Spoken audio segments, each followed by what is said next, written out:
आप सभी का ग्राम सेवा न्यूज चैनल में तहे दिल से स्वागत करती हूँ।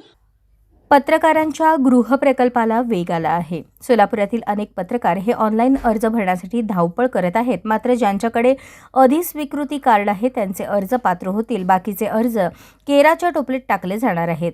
पत्रकार संघटनेचे तथाकथित अध्यक्ष हे अनेक वर्षांपासून पत्रकारांच्या घरकुल योजनेवर दिशाभूल करत आहेत। संघटनेच्या कार्यालयात बसून पत्रकारांना घरांचं स्वप्न दाखवणाऱ्यांना देखील नियम व अटी माहिती आहेत, तरीही म्हणेल त्याला घरकुलाचे अर्ज भरा असे खोटे आश्वासन दिले जात आहे। शासनाने दिलेल्या अधिस्वीकृतीधारक पत्रकारांनाच ही घरे मिळणार आहेत हे आता कळून चुकले आहे। सोलापूर शहरातील पत्रकारांना कायमस्वरूपी निवासाची सोय उपलब्ध करून देण्यासाठी राज्य शासनाच्या माध्यमातून पत्रकारांसाठी विशेष निवास योजना राबवण्यात येत आहे। या योजनेअंतर्गत शासकीय खर्चातून निवासी इमारती उभारून पात्र पत्रकारांना घरे उपलब्ध करून देण्याचा निर्णय घेण्यात आला आहे। यासाठी पात्रता निकष व नियमावली निश्चित करण्यात आली असून शहरातील ठराविक संख्येतील पत्रकारांना या योजनेचा लाभ मिळणार आहे। सोलापुरात जवळपास 120 ते 125 पत्रकार अधिस्वीकृतीधारक आहेत।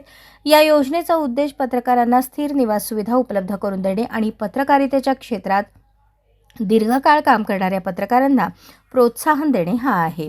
पत्रकारांना निवास मिळण्यासाठी शासनाने काही अटी व निकष निश्चित केले आहेत, त्यामध्ये या बाबींचा समावेश करण्यात आला आहे।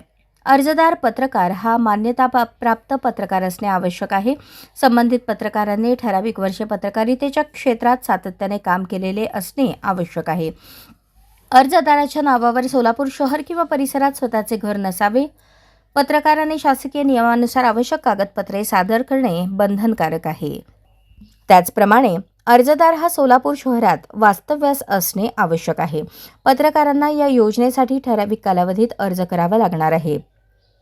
अर्जासोबत पत्रकारिता करणाऱ्या संस्थेचे प्रमाणपत्र, मान्यताप्राप्त आणि ओळखपत्र तसेच आवश्यक कागदपत्रे जोडणे आवश्यक असून प्राप्त अर्जांची छाननी समितीद्वारे करण्यात येणार असून पात्र पत्रकारांची अंतिम यादी तयार केली जाईल।